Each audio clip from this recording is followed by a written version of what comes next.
The security line crawled forward, belts unbuckling, shoes sliding into plastic bins, the air thick with recycled cold, and the faint smell of coffee from a stand just beyond the ropes. Margaret Ellison steadied herself as she bent to untie her walking shoes, her fingers precise but slower than the hurried rhythm of the travelers around her. She wasn't clumsy, she was careful, the kind of woman who balanced her checkbook to the cent long after most people abandoned paper ledgers. But care and patience had no place in this impatient line. Sabrina's sigh cut through the hum of chatter like a blade. "She's so slow," she muttered, loud enough for 3 rows of travelers to hear. "Let's just leave her." Her manicured hand flicked toward Tom as though dismissing a servant. Tom chuckled, quick and shallow, the kind of laugh he used to keep peace with his wife. Without a glance back, he shuffled forward, sneakers squeaking against the tile as he followed her into the scanner's glow. A few people in line shifted uncomfortably. A middle-aged man in a ball cap glanced at Margaret with a wince. A mother tugged her little girl closer, whispering something about being kind. No one intervened. Airports were full of strangers passing through one another's lives. Most chose not to get involved. Margaret slid her shoes into the gray bin and removed her cardigan with slow, deliberate movements. She didn't look at Tom and Sabrina, now breezing ahead through security as if she didn't exist. Her face was unreadable, lips pressed into a thin line, the practiced mask of someone who knew that showing pain only invited more of it. The TSA agent nodded her through after the scanner beeped. Margaret stepped into her shoes, smoothed her cardigan, and collected her purse. Her cane, though not strictly necessary, leaned against the side of the conveyor. She picked it up last, planting it firmly on the tile as though driving a post into the ground. By the time she reached the gate, Tom and Sabrina were already seated, laughing at something on Sabrina's phone. They didn't wave her over, they didn't even acknowledge her arrival. Margaret approached quietly, scanning her boarding pass. The agent smiled politely and gestured her down the jet bridge. She entered the plane last, the overhead bins nearly full. The narrow aisle was a gauntlet of knees and elbows, of sighs from those already seated. She found her row, far from her son and daughter-in-law, and slid into the window seat. Her hands rested on her lap, still and composed, though the faint tremor of suppressed emotion lingered in her knuckles. The plane's engines whined, the overhead vents hissed cool air, and voices rose in a low, overlapping buzz. Margaret stared out at the tarmac lights blinking against the night sky. She didn't watch the flight attendant's safety demonstration. She didn't look for Tom. She kept her silence, a silence that carried more weight than any outburst. Could have. Her phone vibrated in her purse. She pulled it out, the glow of the screen lighting her face. No messages from Tom. No message from Sabrina. Only airline notifications and a local news alert. She unlocked the screen, her thumb hovering over her contacts. For a moment she considered sending Tom a message, some reminder of basic decency, but her hand moved elsewhere. She typed instead to Cynthia Marks, her neighbor, the one person who had always seen her clearly, without judgment, without impatience. Her fingers tapped carefully, each word like a nail hammered into place. "They just left me behind. Now I'll leave them behind for good." Margaret slipped the phone back into her purse, closed her eyes, and let the engines roar them into the air. She felt no fear, no hesitation, only a cold, steady resolve that spread through her chest like iron hardening. The front door shut with a hollow thud, and the silence inside Margaret Ellison's house felt heavier than the roar of jet engines. She had traveled thousands of miles back home, yet the real distance, the one carved by her son's laugh at her expense, hung between them like an open canyon. Tom and Sabrina rolled their suitcases inside with the breezy air of people returning from a vacation they believed had gone perfectly. Tom tossed his car keys onto the entryway table, and Sabrina was already scrolling her phone, her nails clicking against the screen as though nothing out of the ordinary had happened at the airport. Margaret didn't greet them. She bent to unzip her luggage with careful precision. each folded sweater and blouse placed into drawers as though she were conducting an audit. No sighs, no complaints, just the quiet rhythm of someone who recorded everything, even the humiliations no one else bothered to remember. "Brunch next weekend," Tom said, casually, poking his head into her room. "We'll catch up then." His tone carried the false warmth of a man who hoped that ignoring the sting might erase it. Margaret's eyes lifted from the stack of clothes, steady and unblinking. She gave a polite nod, but no promise. Tom lingered a moment, perhaps waiting for more, then retreated down the hall, where Sabrina was already laughing at something on her phone. Later that evening, the familiar sound of Cynthia's knock came.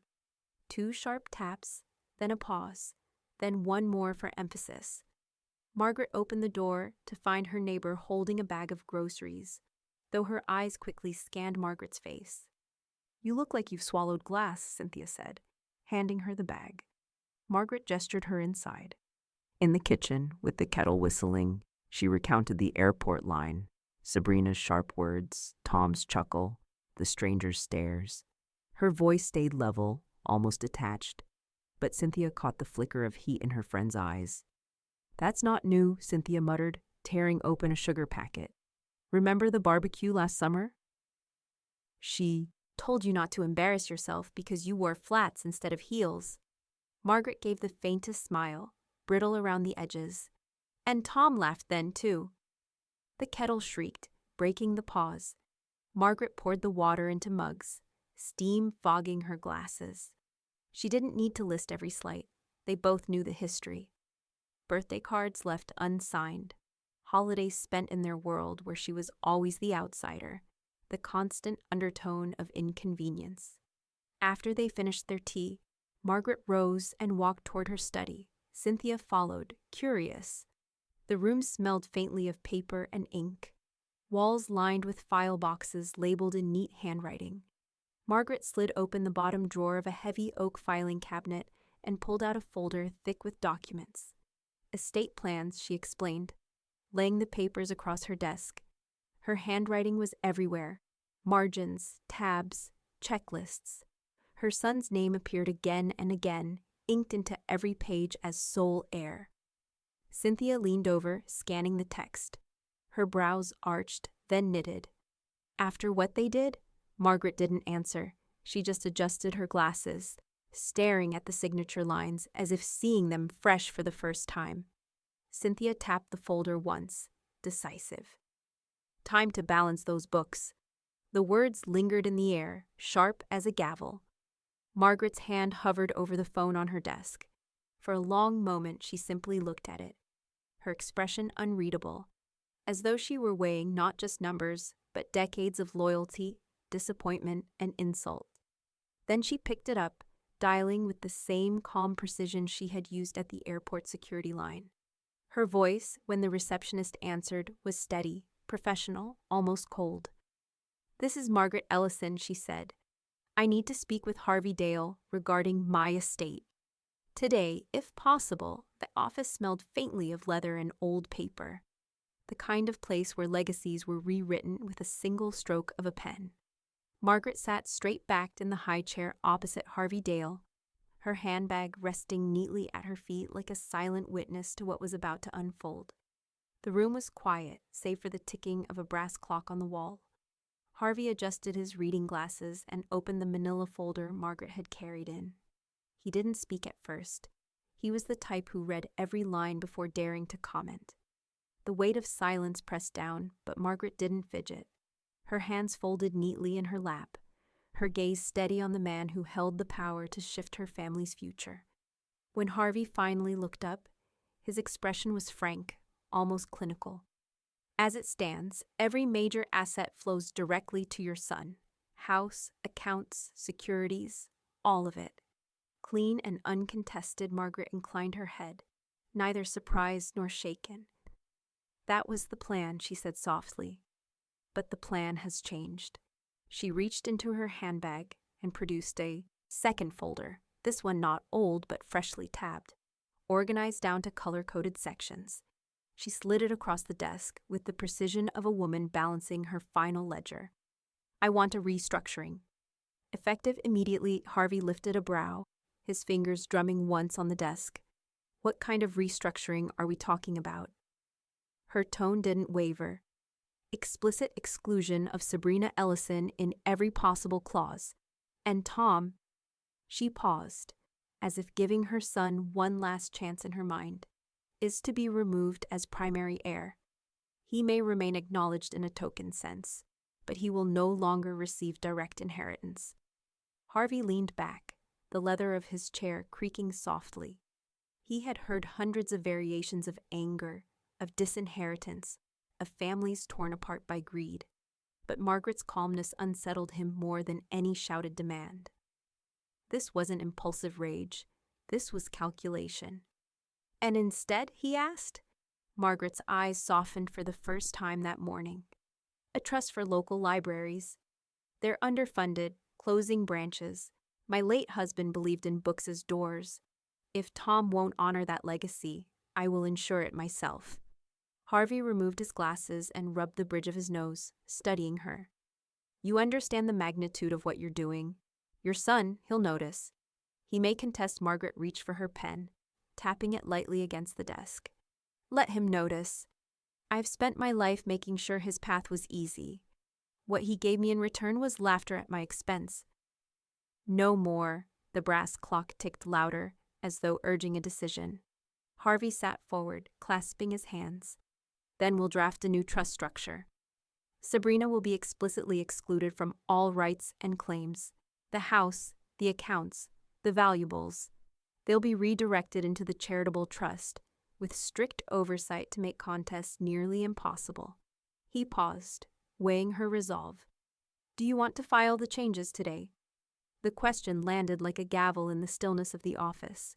Margaret didn't move right away, but the flicker in her eyes revealed a spark. Cold, sharp, and final. The pen felt heavier than it should have, as though every ounce of ink carried decades of silence, sacrifice, and overlooked slights.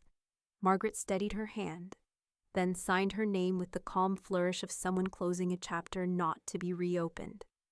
Harvey watched closely, eyes narrowing as if committing the moment to memory. When she set the pen down, he slid the document across the desk, his notary stamp clicking against the page with sharp finality. The sound echoed in the quiet office, louder than the tick of the clock. There, Harvey said, pressing the paper flat. Your estate is no longer theirs to expect. The county records will reflect these updates. By the end of day, Margaret adjusted her glasses and nodded once. No grand smile, no outward gloating. The satisfaction came, in stillness, a quiet current running beneath her composed surface. Good, she replied. Let it be airtight.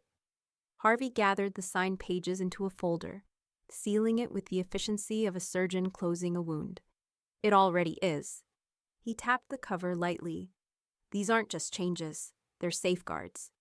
Once filed, it'll take an act of Congress to undo Margaret Rose, smoothing her cardigan, and for the first time in years, her shoulders lifted free of a weight she had stopped noticing. The cane in her hand clicked against the tile as she left the office, not as a crutch, but as punctuation with each deliberate step. Cynthia was waiting in the parking lot, leaning against her car with arms crossed. Well, she asked, squinting against the noon sun. Margaret opened the passenger door, a faint smile ghosting her lips. It's done. The drive across town carried a different silence than the one in the airport line days before. This silence wasn't heavy with humiliation, but light with intention. Margaret gazed out the window as Tulsa's streets rolled by, brick storefronts blending with new glass builds. The city felt alive in a way she hadn't noticed in years. Cynthia parked outside a narrow boutique with gold lettering on the glass, curated luxe consignment. Inside, the faint scent of polished wood and leather drifted out as the bell above the door chimed. Kelly Price, the manager, looked up from a display of handbags, her eyes lighting with practiced warmth that shifted into genuine curiosity when she spotted Margaret. Mrs. Ellison, she greeted, stepping forward. What have you brought me today? Margaret placed a structured leather tote on the counter, followed by a velvet pouch.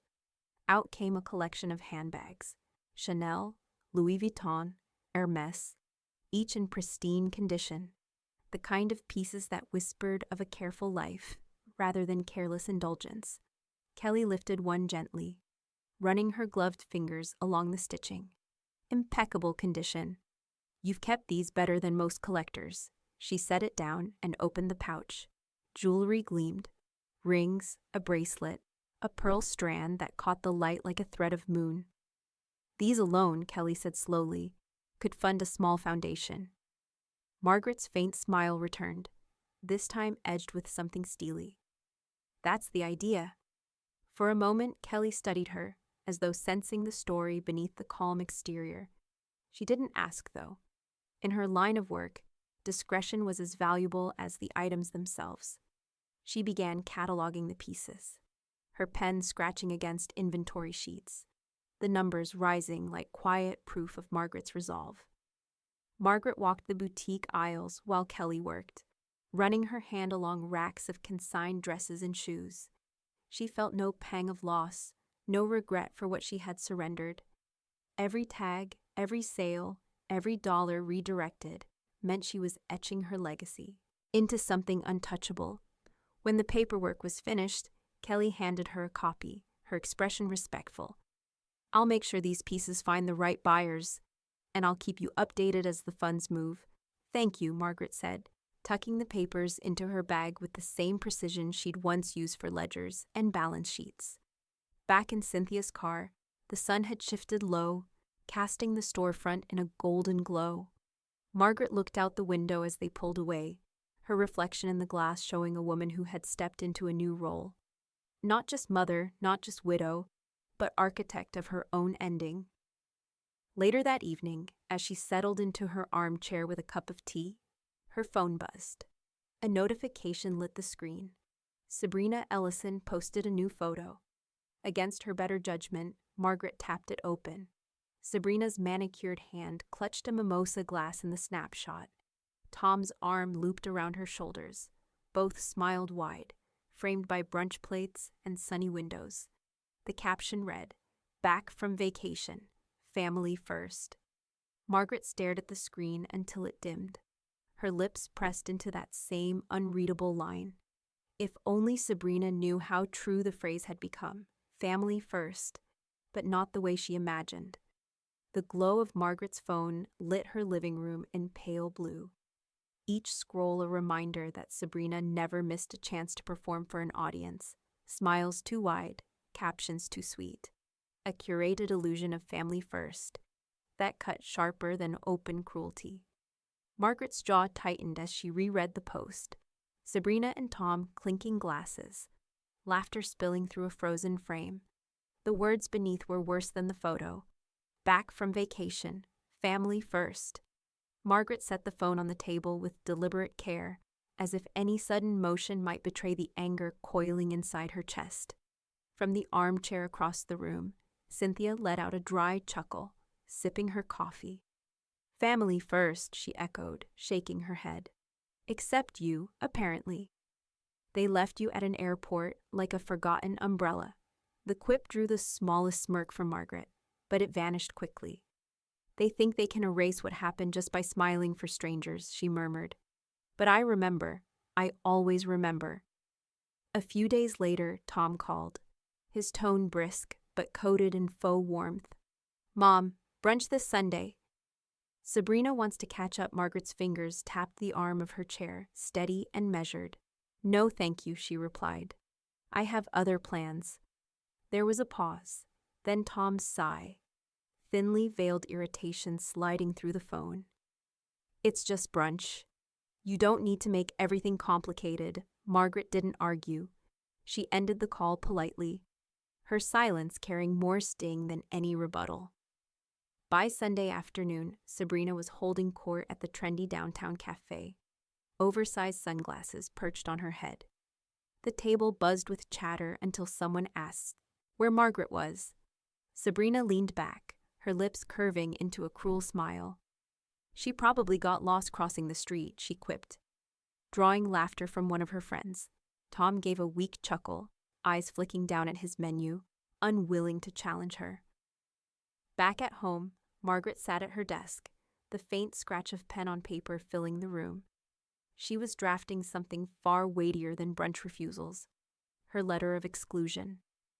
Every word was chosen with an accountant's precision, closing doors, sealing loopholes, making sure her intentions could never be bent or softened. The letter sat beside the stack of estate revisions Harvey had already begun preparing.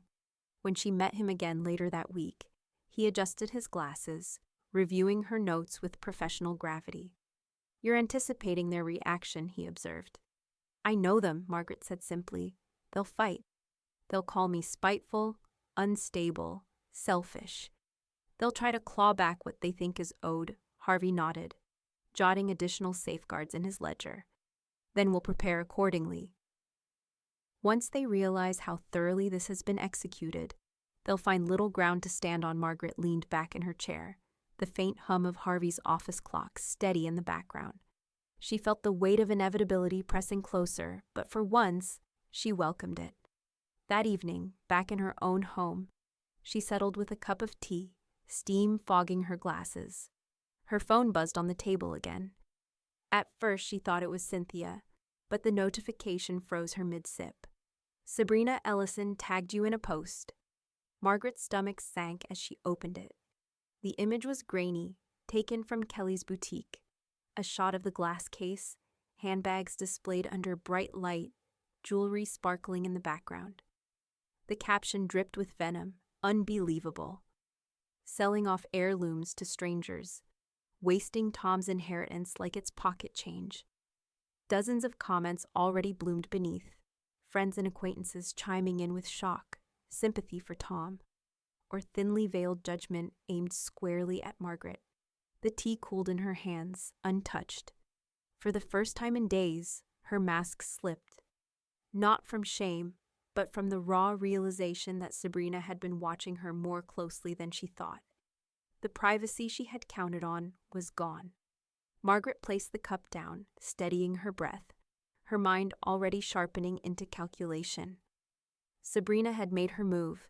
Now it was time for Margaret to answer. Without waiting for an invitation, Sabrina swept into the house, perfume trailing like smoke in her wake. "So it's true," she snapped, spinning on her heel in the foyer. "You're pawning off handbags and jewelry, Tom's inheritance, like some yard sale junk?" Margaret closed the door slowly, the click of the latch echoing through the quiet house.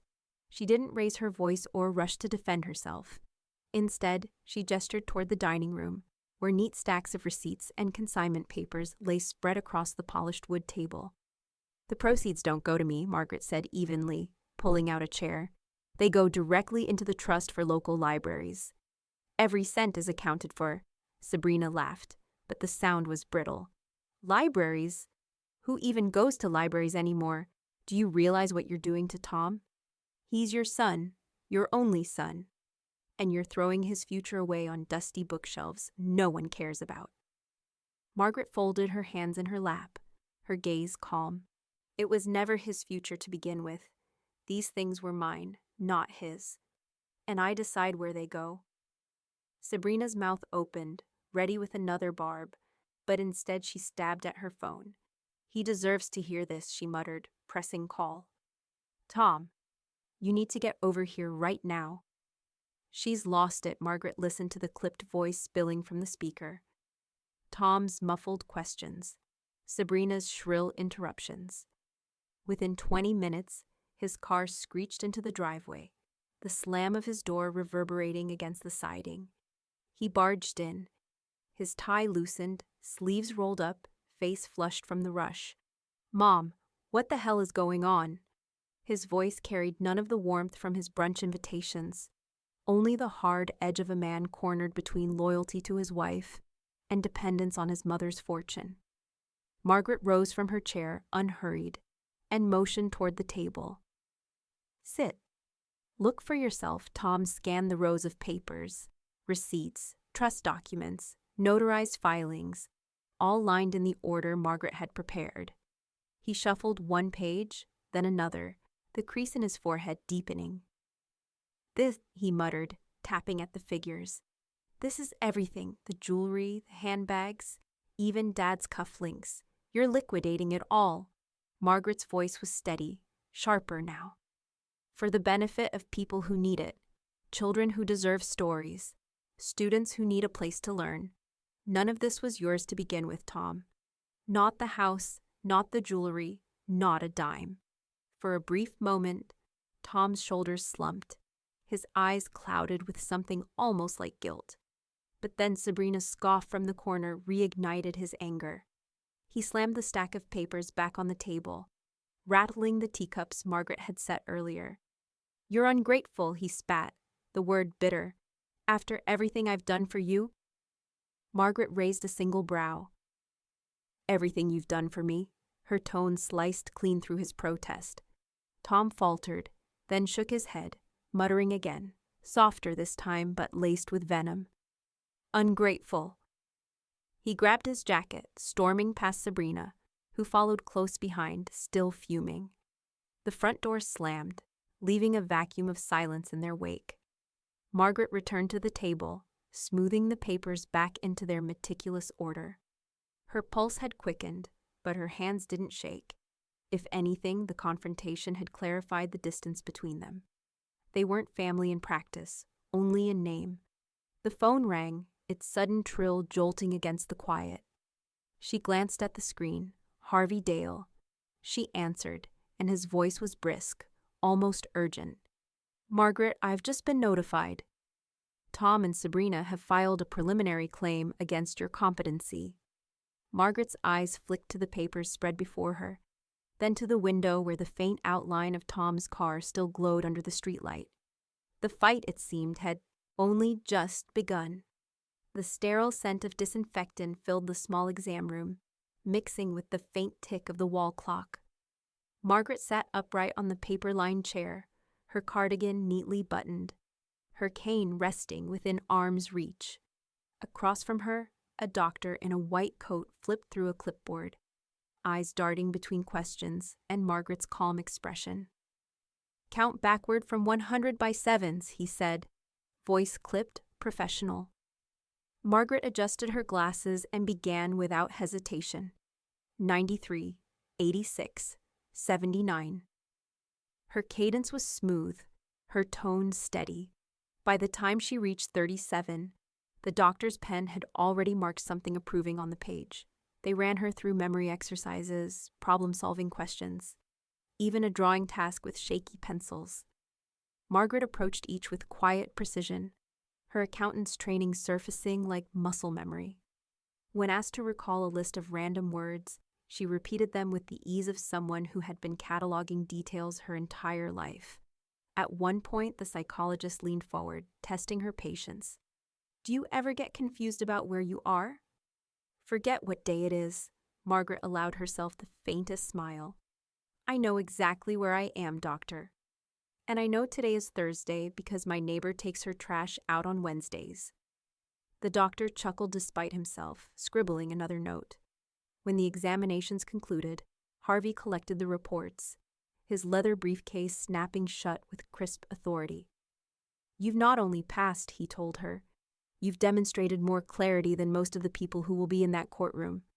The hearing was held in a modest county courtroom, the air smelling faintly of varnish and old carpet. Margaret entered in a tailored navy blazer, her steps steady, cane tapping lightly against the polished floor. She carried a small folder of her own notes, not because she doubted Harvey's preparation, but because order had always been her shield. Tom and Sabrina sat at the opposite table. Sabrina's lips painted a sharp crimson. Tom's tie knotted too tightly. They leaned toward each other, whispering with smug anticipation, as if the outcome were already theirs. Sabrina glanced at Margaret and smirked, tapping her manicured nails on the table. The judge, a woman with steel gray hair pulled into a bun, adjusted her glasses as she reviewed the filings. Harvey rose first, sliding the affidavit across with a practiced hand. "Your Honor, we submit the results of comprehensive medical and psychological evaluations. Mrs. Ellison demonstrates full competency. No impairment, no diminished capacity. The claim filed against her is unfounded. The judge flipped through the pages. Nodding slowly, she looked up at Margaret. Mrs. Ellison, would you mind answering a few of my own questions? Margaret stood, smoothing her blazer. Of course, Your Honor. The judge asked about her daily routine, her estate planning, even her grocery shopping. Margaret responded with detail: when she shopped, what she budgeted, how she tracked her expenses in neatly organized ledgers. She spoke clearly, without hesitation, her answers punctuated with the quiet confidence of someone who had lived by structure her entire life. When she finished, the judge leaned back in her chair. Impressive, she said. Your organizational habits are exceptional. Frankly, I wish some of the attorneys I see were as thorough as you are. From the corner of her eye, Margaret caught Sabrina's smile faltering. The crimson curve of her lips twitched, then flattened into a tight line. Tom shifted uncomfortably in his seat, tugging at his tie as though it were choking him. The judge tapped her gavel lightly, eyes cutting toward them. This claim is dismissed.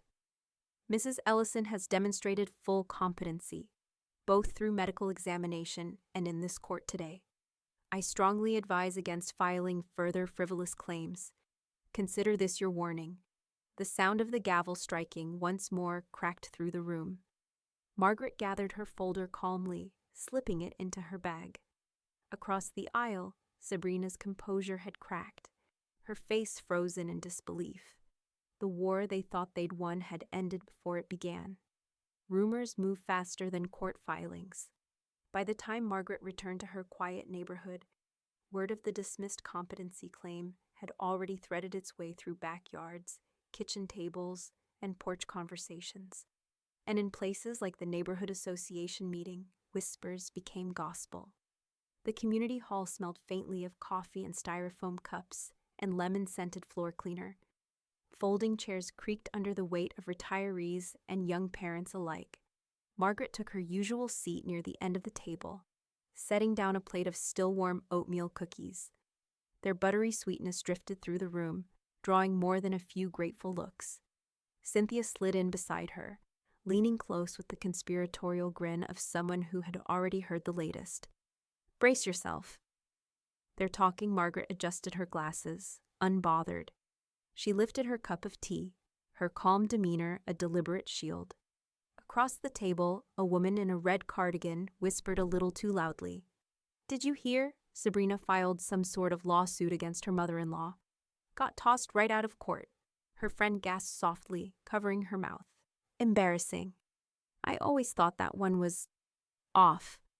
Too concerned with appearances, Cynthia hid a smirk behind her coffee cup, then murmured to Margaret, Sabrina's social stock is plummeting faster than her hairline filler. Margaret didn't react beyond sliding the plate of cookies closer to the group, letting generosity speak louder than gossip. As neighbors helped themselves, the atmosphere shifted. Where once she had been pitied or overlooked, now she was being quietly admired. The woman who had been painted as weak had instead proven resilient, even formidable. Later that week, Margaret met Harvey in his office again. The steady tick of his brass clock and the faint scent of polished leather carried the same solemn weight as before. He placed a thick folder on the desk, his tone firm. The charitable trust is now finalized. The funds from your consignments are locked in. There's nothing they can do to touch it. Margaret flipped through the neatly tabbed sections, each page a testament to her precision. Good, she said softly. Then we can turn toward what matters, building, not defending. Harvey nodded, but his eyes carried the sharpness of someone who knew battles rarely ended cleanly. Just be prepared. Public opinion is shifting, but pride dies slower than greed. Margaret left his office lighter, her steps measured but sure. That weekend, Kelly Price hosted an exclusive event at her boutique. The air inside was rich with perfume and candle wax, mingling with the leather and silk of carefully arranged displays.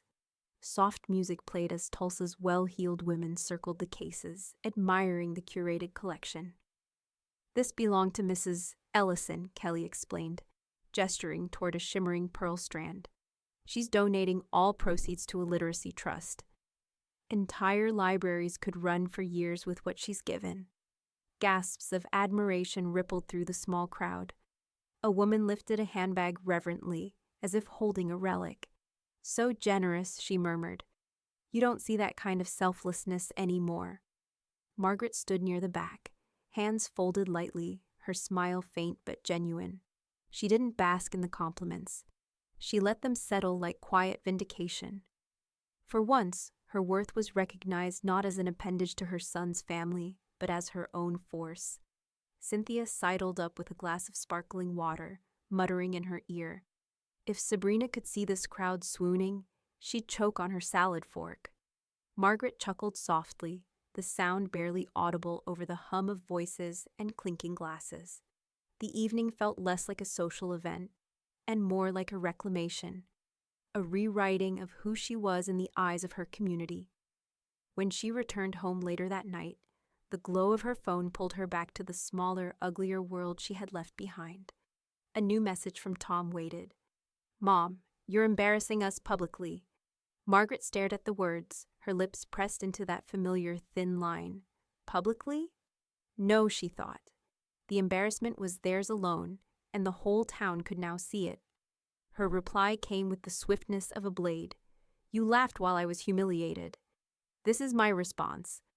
The message delivered instantly, but the silence afterward stretched long, taut as wire. Margaret set her phone aside, slid her ledger back into its drawer, and returned to her tea as though nothing had shifted. But something had shifted, and Tom knew it. By evening, his car headlights swept across her driveway. The slam of the door, the brisk crunch of shoes on the walkway. He didn't knock gently. The sound reverberated through the quiet house like a demand. Margaret opened the door and found him standing there in slacks and a wrinkled button-down. Tie loosened, hair mussed, as though he'd driven here straight from work without thinking. His face carried the strained smile of a salesman, all charm layered over panic. "Mom," he said, stepping inside before she invited him, "we need to talk." Margaret led him into the dining room, where the faint scent of lemon polish lingered from her morning cleaning. She gestured toward a chair, then settled herself opposite him. The air was taut, broken only by the ticking of the wall clock. Tom leaned forward, clasping his hands. "I know things got out of hand. Sabrina, she gets carried away. But you know me. I've always loved this house. Remember when I built that fort in the backyard? You yelled at me for ruining the lawn, but Dad laughed." He chuckled softly, eyes searching hers for a glimmer of nostalgia. "We grilled hot dogs out there. You always made me the one with extra mustard." Margaret's gaze didn't soften. She folded her hands atop the polished wood, her expression steady. "Memories don't erase cruelty, Tom. You laughed at me when I was left standing alone in an airport. You chose her over me, and you've been doing it for years." Tom's smile faltered, then hardened. "You're making this bigger than it was. Families fight. They say stupid things." Margaret didn't flinch. Instead, she reached into the side drawer of the hutch and withdrew a crisp folder. She slid it across the table, the paper whispering against the wood. "This is the revised trust." He hesitated, then pulled it open, eyes scanning the typed lines. At first, confusion creased his brow, then disbelief, followed by dawning horror. His lips moved as he read, though no words escaped. Margaret sat silently, watching the changes carve themselves across his face. He flipped to the last page, color draining from his cheeks. You gave away the house." His voice cracked, disbelief laced with fury. "The house, Mom. The family home. You transferred it into that library trust." Margaret's tone was calm, almost gentle. "It was never yours, Tom. It was mine, and now it belongs to a purpose bigger than either of us. The Ellison name will live on in a place of learning, not in arguments across this table." Tom shoved the folder back toward her, the edges skidding off the placemat. His chair scraped loudly as he stood, fists clenched at his sides. You can't do this. Dad wanted me to have this place, Margaret rose, cane tapping once against the floor as she steadied herself. Your father wanted knowledge to be shared. He wanted books in children's hands. You've mistaken comfort for entitlement for a heartbeat. Tom looked at her as though seeing a stranger, his mouth opening and closing with words that refused to form. Finally, he shook his head, muttering bitterly, You've cut me out. Your own son, Margaret's silence was sharper than any response. She returned to her seat, lifting her teacup as if he were already gone. Tom stormed out, the slam of the front door rattling the glass panes. Outside, his car roared to life, tires crunching down the driveway. Margaret remained at the table, the revised trust still open before her, the pages illuminated by the soft glow of the lamp. The home was no longer his. It was no longer even hers, not in the way he had assumed. It belonged to the legacy she had chosen. A legacy Tom had just realized left him nothing tangible. By the time Tom and Sabrina stormed up the driveway, half the neighborhood was already watching. Windows glowed with silhouettes, porch lights flicked on, and the quiet street buzzed with the anticipation of a spectacle. Margaret sat calmly on the porch, her knitting needles clicking together, the ball of yarn resting in a wicker basket by her side. She didn't rise when Tom's footsteps pounded against the walkway. His voice carried before he even reached her. You've humiliated us, he shouted, the words sharp enough to slice through the evening air. You gave away everything that was supposed to stay in this family. Margaret didn't look up from her knitting. Correction, she said coolly. I gave away everything that was mine. You confuse inheritance with entitlement. The response only fueled him. Tom's fists curled at his sides, his face flushed red. Sabrina, heels sinking into the grass, had no intention of staying in the background. She marched up the lawn, her voice pitched high enough for the audience gathering beyond the hedges. She's lost her mind, Sabrina screeched, gesturing wildly toward the porch. She's robbing Tom, robbing us, and for what? For a dusty library no one cares about. Margaret finally set her needles down, her gaze steady. That dusty library will bear your name, Tom. It will serve children long after this tantrum is forgotten. The word tantrum landed like a spark in dry grass. Sabrina's face twisted, her voice rising to a theatrical wail. You think this makes you noble? It makes you pathetic. Everyone can see how selfish you are. And indeed, everyone could. Cynthia leaned casually against her mailbox across the street, her phone angled just right, recording every second. The faint red glow of a neighbor's camera light blinked from another porch. Murmurs rippled through the crowd forming on the sidewalk. Tom pointed a trembling hand at the porch, voice cracking. That house was our future. You've destroyed it, Margaret's reply was ice. This house was never your future. It was always my past. Now it belongs to knowledge, not greed. The words hung heavy in the humid night air. Even some neighbors shifted, their silence hinting at agreement. Tom's jaw clenched, but before he could respond, Margaret's phone buzzed on the table beside her. She picked it up, her movements calm, almost deliberate. Harvey, she said, her voice low but clear enough for those nearest to hear. On the other end, Harvey's tone was steady. The deedlock is complete. Legally, the house cannot be reversed into their hands. It belongs fully to the trust. Margaret's eyes flicked toward Tom and Sabrina, who froze at the words. Thank you, Harvey, she said, then ended the call without another word. As if timed for maximum sting, a notification pinged across phones in the crowd. Local library announces Ellison Reading Room Project. Photos of a ribbon mock-up. The Ellison name engraved in bronze, spread instantly.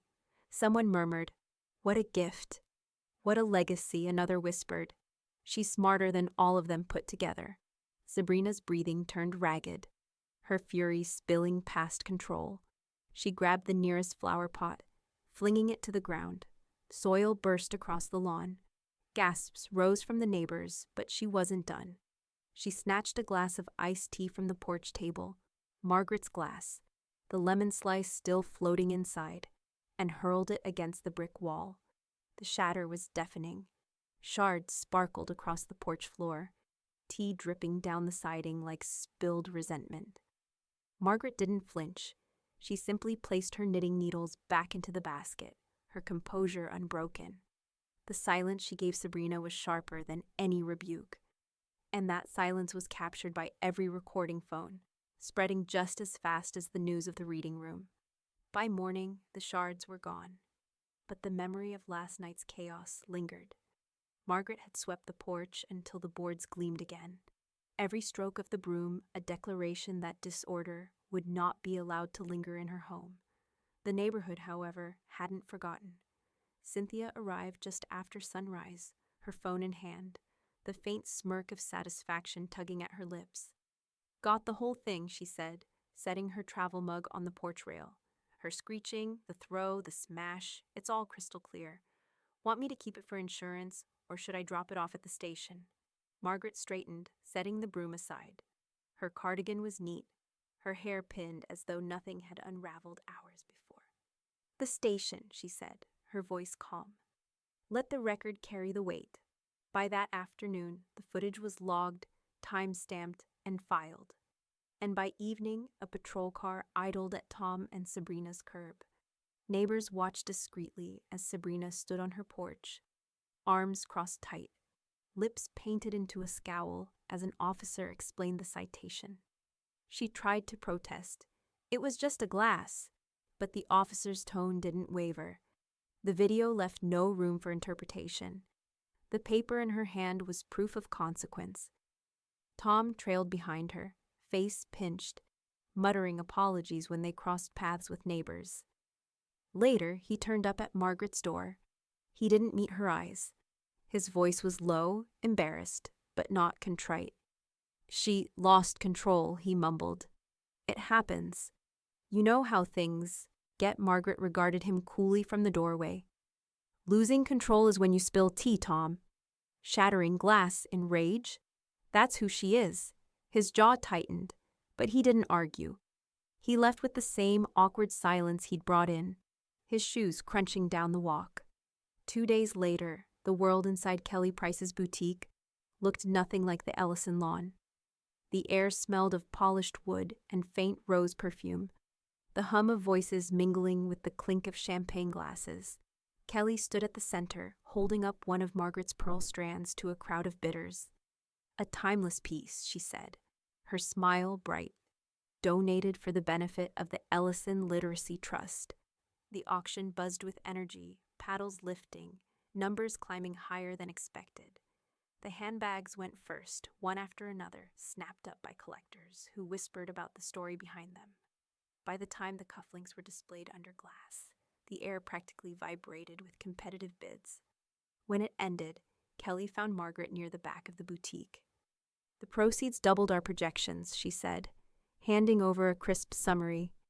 "You've given us enough for not just one library wing, multiple projects." Margaret studied the figures quietly. She didn't smile, but a faint glimmer lit her eyes. "Then the books will outlast the noise." Back at home, she tucked the auction report into her filing cabinet, each page slotted neatly behind the trust documents. Order mattered, even in victory. That evening, Harvey's call came.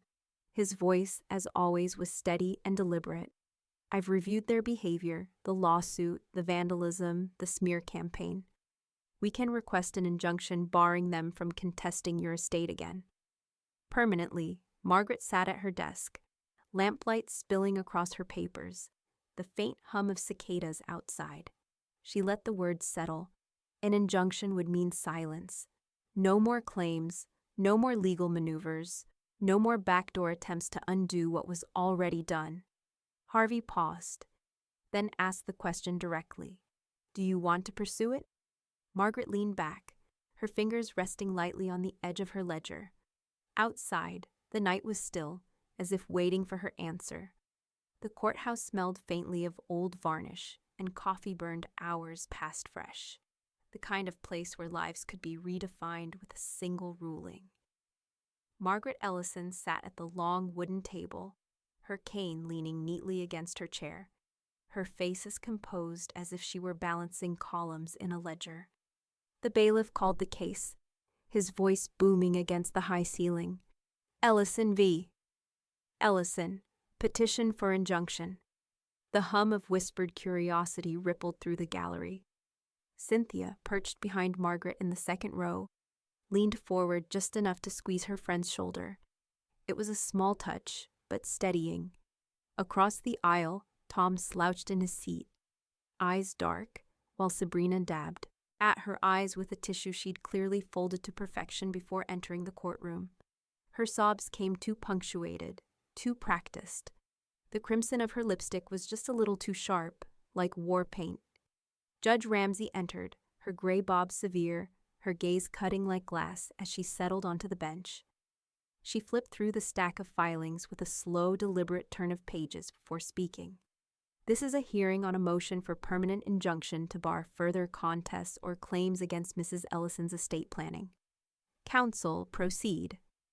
Harvey Dale rose with the unhurried precision of a man used to controlling tempo. Your Honor, he began, voice measured. My client has endured a pattern of baseless filings and harassment designed to intimidate and punish. First, a competency challenge, dismissed with prejudice after medical confirmation of full capacity. Next, public vandalism, captured on video. Today we ask the court to recognize the pattern and bring it to an end. He slid a thick binder onto the lectern, flipping to the first tab. Exhibit A, competency evaluations. Exhibit B, receipts and notarized filings of the charitable trust. Exhibit C, video evidence of Mrs. Ellison's daughter-in-law vandalizing her residence in retaliation. The judge glanced at the binder, then at Sabrina. Mrs. Ellison, do you dispute these exhibits? Sabrina sprang to her feet, tissue trembling dramatically. Your Honor, it's not that simple. We're family. Tom is her only son. He's been cut out of everything. Anyone in our position would be upset. I reacted, yes, but I was provoked. This isn't who she really is. The judge's brow arched. You threw a glass at her porch wall. On camera, Sabrina's cheeks flushed. It's shattered. I regret it. But my mother-in-law is being manipulated. Someone's coaching her to ruin us. Harvey didn't bother objecting. He turned a page and clicked a remote. The screen in the courtroom flickered alive. Cynthia's video filled the monitor, Margaret knitting serenely as Sabrina screamed. The sudden smash of glass echoing so loudly that people in the gallery flinched even on replay.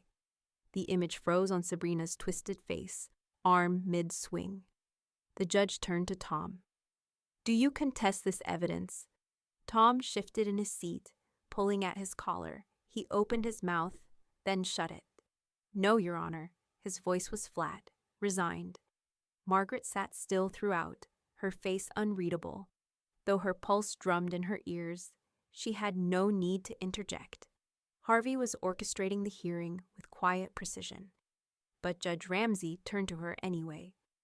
Mrs. Ellison, I want to hear from you directly. Did you understand the estate changes you signed? And are they your wishes, of your own accord? Margaret rose, smoothing the hem of her blazer. Her voice carried clearly through the hushed courtroom. I understood every line. I chose every change. My husband believed libraries open doors, and I will see that vision honored. I'm not punishing anyone. I am choosing how my life's work is remembered. A murmur swept through the gallery, admiration, surprise, perhaps even respect. The judge leaned forward. That's sufficient. Respondents, anything else? Sabrina half rose again, but Tom tugged her back into her seat, his eyes fixed on the desk in front of him. Judge Ramsey tapped her pen against the bench. Ruling, petition granted. This court issues a permanent injunction barring Tom and Sabrina Ellison from filing further contests against Mrs. Ellison's estate, trust, or transfers. Any attempt to do so will be sanctioned. Consider yourselves warned. The gavel struck once, sharp and final. The sound lingered like a door closing. Tom slumped in his chair, defeated. his tie crooked, his shoulders caved inward. Sabrina stared straight ahead, face stiff, her tissue shredded between her fingers. Harvey closed his binder with a decisive snap. Cynthia was already on her feet, offering Margaret her arm. Together, the two women walked out of the courtroom, their pace unhurried, their silence more triumphant than celebration. Outside, sunlight poured over the courthouse steps. The cicadas buzzed in the trees, and the world felt strangely new, as though the air itself recognized the weight of what had just been decided. Each tap of Margaret's cane against the concrete sounded like punctuation at the end of a chapter. Her phone buzzed in her bag. She pulled it out, expecting a message from Harvey. Instead, Kelly's name glowed on the screen. Margaret answered, and Kelly's voice carried a note of excitement over the low murmur of boutique chatter. "I thought you should know first," she said. "The auction proceeds just funded the first library wing." The smell of sawdust clung to the air, sharp and earthy, as Margaret stepped into the under-construction wing of the Tulsa Central Library. Light filtered through tall, unfinished windows, catching swirls of dust like glitter.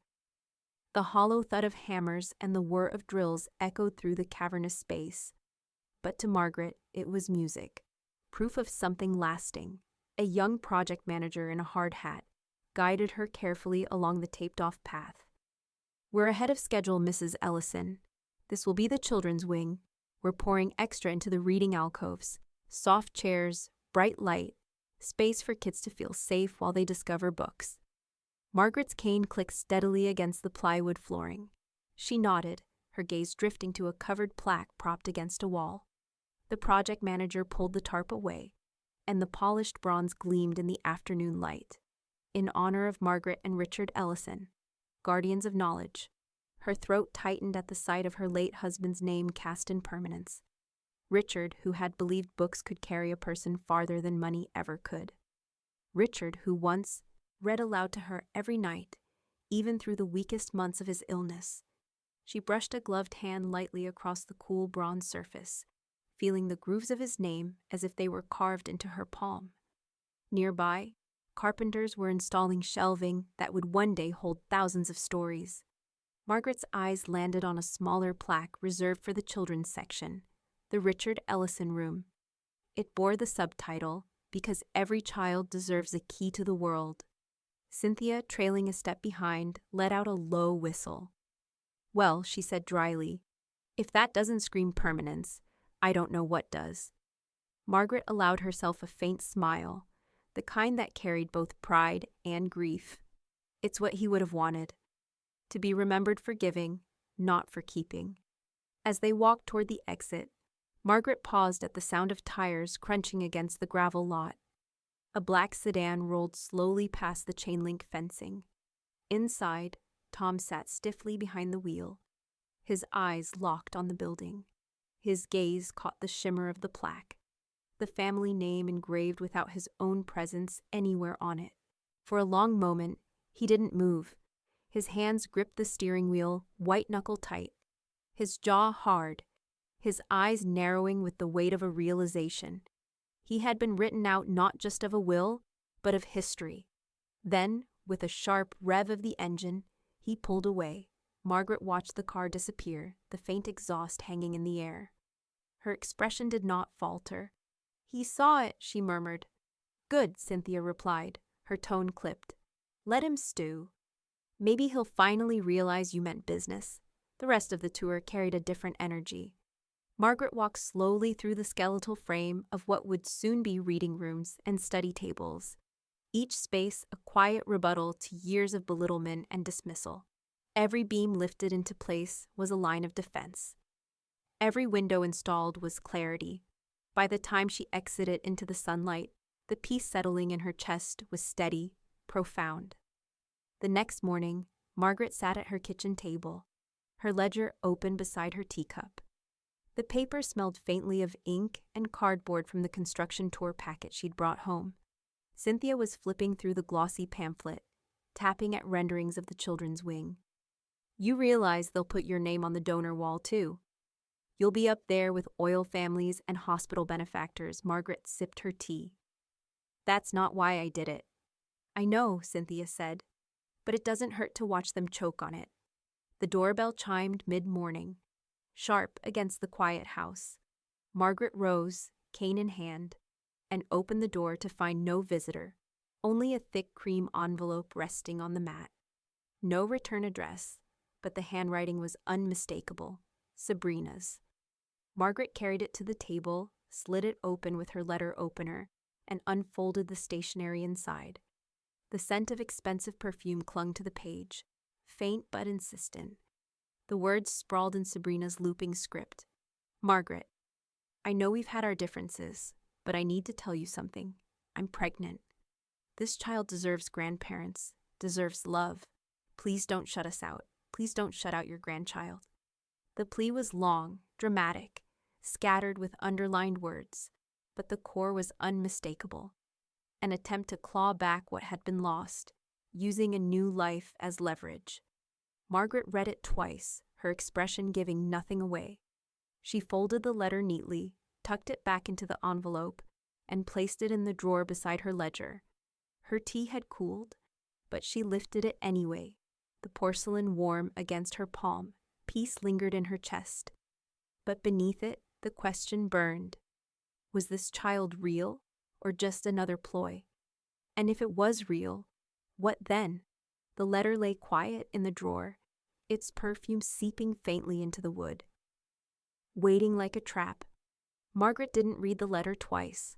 Once was enough. Its perfume still clung to her fingers. Its plea still rattled in her ears. Instead of dwelling, she turned to her desk, pulled a sheet of heavy stationery from the drawer, and fed it into her typewriter. The keys clacked decisively, each strike an act of refusal. She typed a single line and nothing more.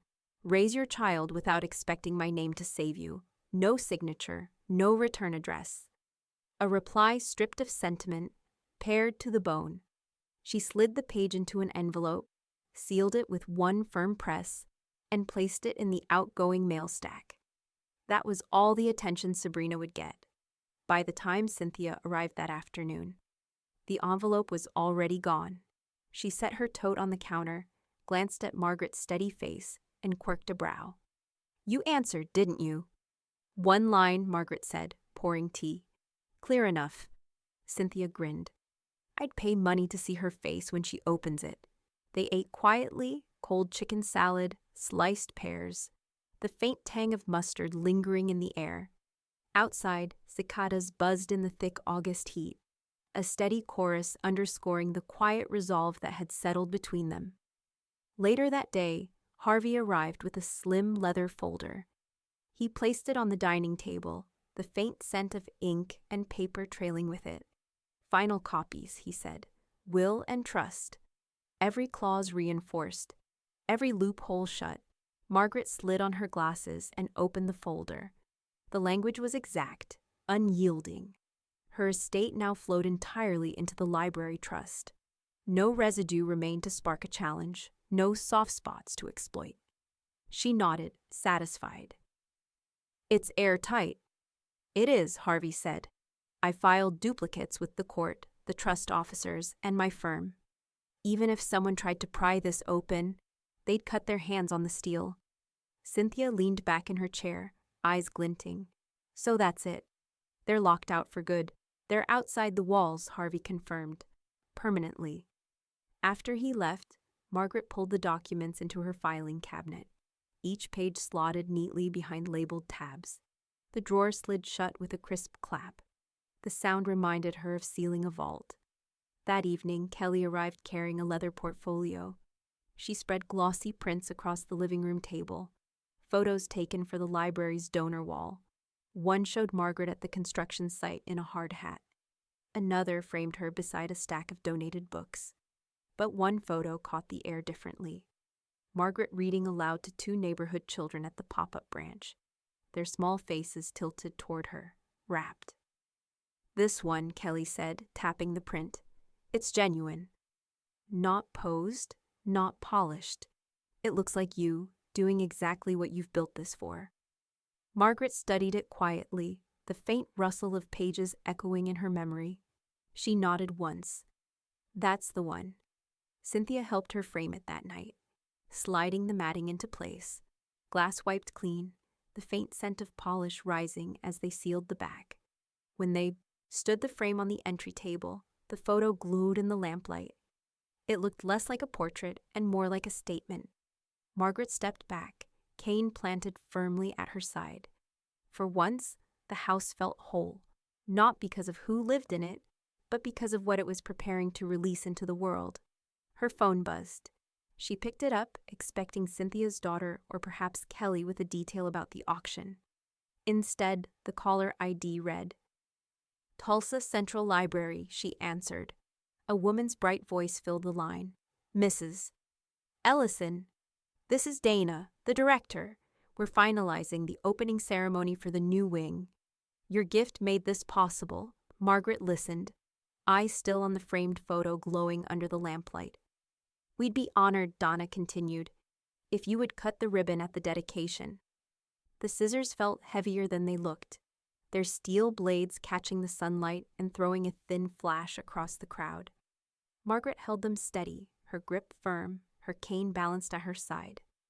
A ribbon stretched in front of the new library wing, crimson and taut, swaying gently in the late summer breeze. The plaza was alive with sound, children whispering impatiently at the front, parents murmuring, chairs scraping against the concrete. The air smelled faintly of hot coffee from the refreshment table, and fresh cedar mulch spread around the entrance. Above the noise, the library director's voice rose bright and clear. "We're gathered today to dedicate the Ellison Reading Room, a gift that will open doors for generations." Margaret stood at the director's side, her shoulders square. She scanned the crowd, recognizing neighbors, old colleagues, Kelly with her camera slung across her neck, and Harvey near the edge of the stage. Cynthia waited just behind her, a steady presence, silk scarf tied neatly, a glint of pride in her eyes, but she saw no sign of Tom. No flash of Sabrina's perfume and pearls. There was no space left for them here. The director pulled the covering from a bronze plaque fixed beside the entrance. The metal gleamed. "In honor of Margaret and Richard Ellison, Guardians of Knowledge." Below it, a smaller plate read, "The Richard Ellison Room, because every child deserves a key to the world." A hush moved through the crowd, reverent as church bells. Margaret stepped forward, her hand brushing the grooves of Richard's name. For a moment, the noise around her dimmed, replaced by the memory of his voice, reading aloud from a battered paperback in their living room. He would have liked this. His name not in marble, but in a place that smelled of paper and ink. A room alive with turning pages. Cynthia leaned in, voice pitched for her alone. "That's permanence," she whispered. Margaret's faint smile deepened, quiet but certain. "Yes," she said, "it is." She turned to the microphone, adjusting her glasses. Her words were brief but clear. "My husband believed books were doors anyone could open. He believed what you learn becomes yours forever. This wing isn't about me. It's about the children who will find their first stories here." From the front row, a little girl with a star sticker on her cheek piped up, "Can we go in now?" Laughter rippled through the crowd, easy and warm. The director beamed and handed Margaret the scissors. The crowd fell into an expectant hush. Margaret raised the blades, the red ribbon trembling in the breeze. For a moment, she heard Sabrina's cruel words echo. "She's so slow. Let's just leave her." The memory came sharp as glass, but it no longer stung. It only steadied her grip. The cane tapped once against the stage, punctuation to her resolve. She closed the blades. Satin split with a soft hiss. The crowd erupted in applause as the ribbon fluttered to the ground. Children surged forward, their shoes slapping against stone as they streamed inside. Margaret stood back, watching them scatter across the new room, their hands skimming bright spines, their faces lit by the wide windows. A boy laughed softly over a cartoon in the corner. A girl pressed her nose into a book, breathing it in as if scent alone could tell her the story. Kelly lifted her camera, capturing the children pouring past Margaret. then a wide shot of the bronze plaque glinting in the sun. She clicked rapidly, pausing only to say, "Perfect. Hold that smile, Margaret." Margaret hadn't realized she was smiling. It was small, faint, but unshakable. Cynthia came to her side and took her hand, the squeeze firm, grounding. "This," she said, her voice stripped of sarcasm for once. "This is your family now." Margaret's gaze followed the children into the room, her husband's name above their heads, the sound of turning pages already filling the space. She did not think of Tom's absence or Sabrina's schemes. They had chosen to leave her behind once. Now she had left them outside something bigger, something lasting. The sun shifted, catching the plaque again, throwing her name and Richard's into brilliance. Margaret lifted her cane, tapping it once against the stone steps, light as punctuation. "They left me at the airport," she said softly, almost to herself. "I left them outside my legacy forever.